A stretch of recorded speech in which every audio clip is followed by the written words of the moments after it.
Friday, June 1st, and this is the Harai News.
There have been several wars in America's history. One of the more recent ones was the Iraq War. We entered the war in the aftermath of the 9/11 attacks, although many believe that President George W. Bush only entered the war because of the previous Gulf War, with leaders George H.W. Bush and Saddam Hussein. Some say George W. Bush was just seeking vengeance for his father. One of the many reasons that Americans believe that the reason for the Iraq War was more of a vengeance for George H.W. Bush is the lack of proof that Iraq was involved with the 9/11 attacks. Relations between Iraq and al-Qaeda existed, but rare. When America was in Iraq, they lost 4,487 troops until they officially left in December of 2011, with the final 13,000 troops leaving. It has also been thought that Iraq might have been a threat towards the United States, but even though there is capability. However, people such as Saddam Hussein have stated that they did not possess weapons of mass destruction. The war also deeply affected the Iraqi people, with over 100,000 civilians and 10,125 troops and police being killed. Reasons that have been suggested that why America may have entered Iraq have also stretched as far as oil. This is unlikely because the drilling for oil has decreased with the war. Whereas there's little information indicating connection between Iraq and al-Qaeda, there have been recurrences where they were told that there was no connection, such as in the Plame affair, where a CIA agent's identity was revealed and taken out of post because Valerie Plame's husband, Joseph C. Wilson, previous diplomat, was sent to Iraq by the United States CIA to find proof of supplies to build nuclear weapons. When Wilson reported there was none, Plame's employment was revealed and stopped. They wanted the report that there was nuclear equipment, when information saying there wasn't, it quickly stopped. On the 17th of March of 2003, President Bush made a speech urging the United States to enter Iraq. The only question to ask in the light of the many reasons of our occupation of Iraq was why were we there for 8 years? Was it a true reason or a source of revenge for a son that caused many people to lose their lives?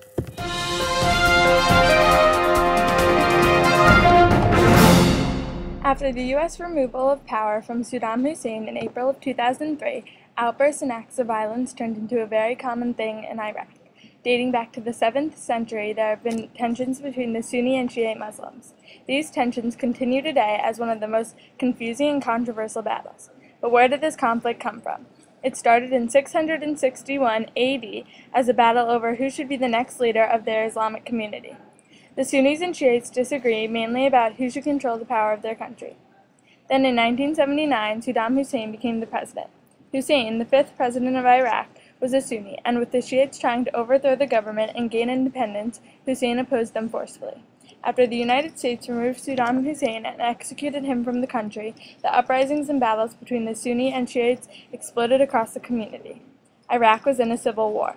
Ever since the Shiites won so many votes in an election last December, the Sunnis have been sending death squads to their neighborhoods to drive them out, or wipe them out. Since 2003, major acts of violence and hate between the groups have killed hundreds of Iraqis. On February 28, 2004, a twin suicide bombing killed 117 people. About 2 months later, on April 24th, another one killed about 73 people, including 17 children. Muwaffaq Rabai from CBS News said that he analyzed the killings in Baghdad and found that 55% of the victims were actually Shiites and 45% Sunni. Many U.S. officials believe that much of the killing is directed at Sunnis and is carried out by members of the Shiite Iraqi government. About 1,000 Iraqi deaths have been caused by this conflict, but fighting ceased to end until the U.S. stepped in. Officials won't even investigate these crimes and attacks, considering most of them are being committed by the police. In 2003, the United States invaded Iraq with mainly the hopes to overthrow their powerful leader, Saddam Hussein. After following the leadership of many brave Sunnis in the western part of Iraq labeled Anbar, the United States made a powerful impact on the violence decrease the Islamic country has faced. In hopes of creating a stable, peaceful, somewhat democratic regime that can survive without war, the United States helped stop the Sunni and Shiite civil war in Iraq.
Iraq's post-Saddam Hussein government is beginning to reshape the country. However, significant improvements are necessary in order to restore the economy and national security. Iraq's government is currently a parliamentary democracy which is comprised of the judicial, executive, and legislative branches. The executive branch includes the president and up to 3 vice presidents, as well as the Council of Ministers, which includes 1 prime minister and 3 deputy prime ministers and 30 cabinet ministers. The judicial branch is composed of the Supreme Court, which is appointed by the prime minister, then verified by the Council of Representatives. The legislative branch consists of the 325 members of the Council of Representatives. Recently, Iraqi voters have become more skeptical surrounding the democratic voting process. Many Iraqis believe that there was fraud and cheating involved in the elections, which makes them feel insecure about the current system of government. Out of the current Iraqi population as of July 2011, 97% of the Iraqi people are of Muslim religion, and out of that 97%, 60 to 65% are Shiites, and 32 to 37% are Sunnis.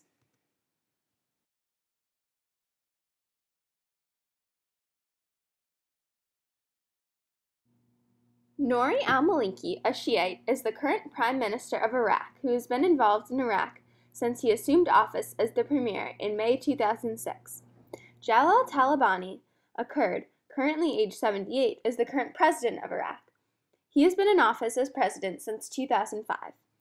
This relatively new government needs to establish its credibility. It has big shoes to fill because of the rampant unemployment that the country is facing.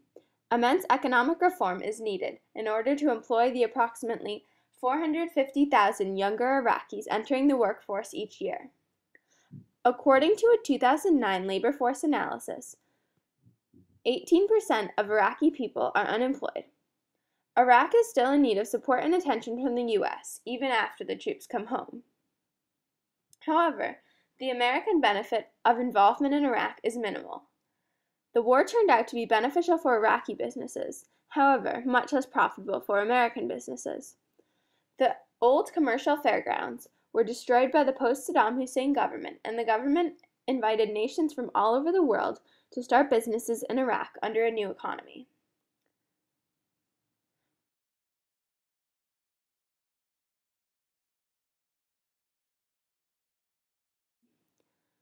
The U.S. has spent a total of $1.2 trillion on the war in Iraq.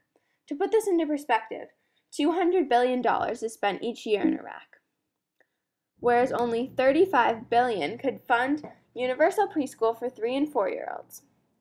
In addition, universal health care for people in the U.S. who cannot afford it could be funded for $100 billion, which is only half of the annual cost of involvement in Iraq. So the question is involvement in Iraq the reason that we don't have beneficial programs such as healthcare and universal preschool? As stated in a 2009 article by the New York Times, Iraq's imports nearly doubled in 2008 to $43.5 billion from $25.67 billion in 2007.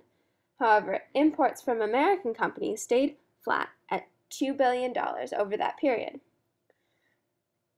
As you can see, in the past few years, oil production has increased to around 1.9 million barrels per day. Clearly, the Iraqis do have money that they are making, so the question is whether they should be responsible for using their own money to rebuild, or if it is right to have U.S. intervention. Now, to discuss security, which is an issue of great concern in Iraq, which has also immensely affected the American economy as well.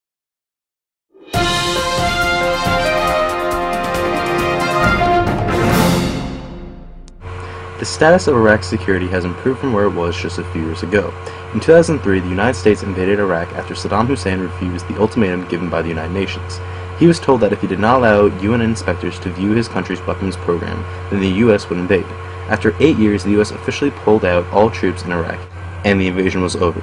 The U.S. presence was never gone, though. The United States still had an embassy in the middle of Baghdad known as the Green Zone. The Green Zone is like a fortress in the middle of a city. The base is huge, with a number of troops, and the Green Zone covers a large portion of the city. 10 square kilometers of Baghdad is run by international rulers. It is also known as the International Zone because it's home to the international forces that remain in Iraq.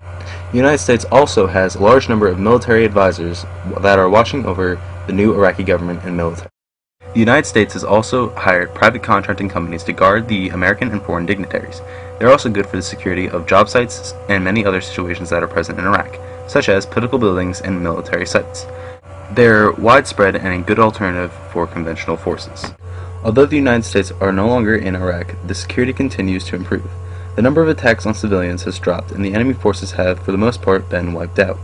Bomb-making factories and safe houses have been shut down and the enemy forces dispelled. The security is getting better each day, with Iraq's government becoming more capable and powerful.